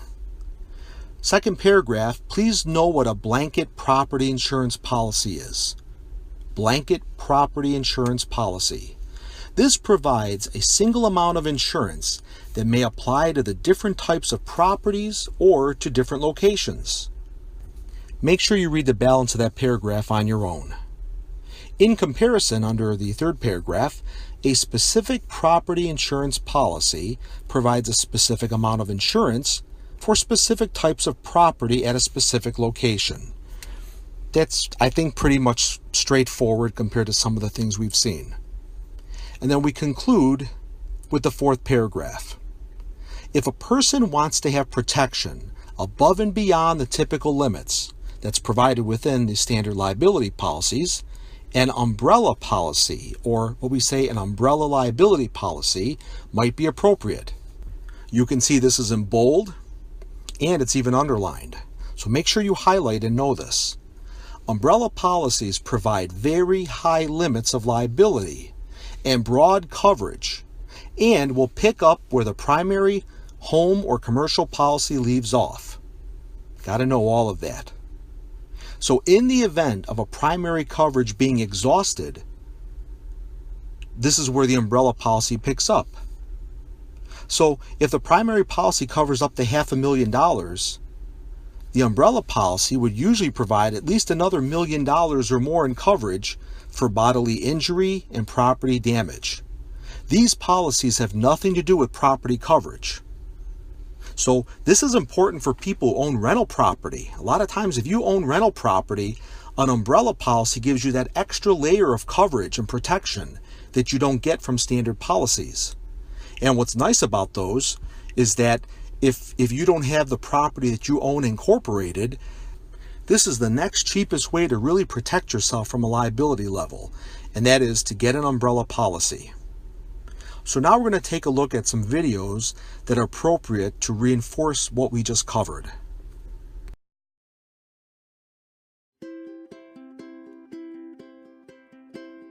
Your home is your most valuable investment, so it only makes sense to protect that investment with insurance.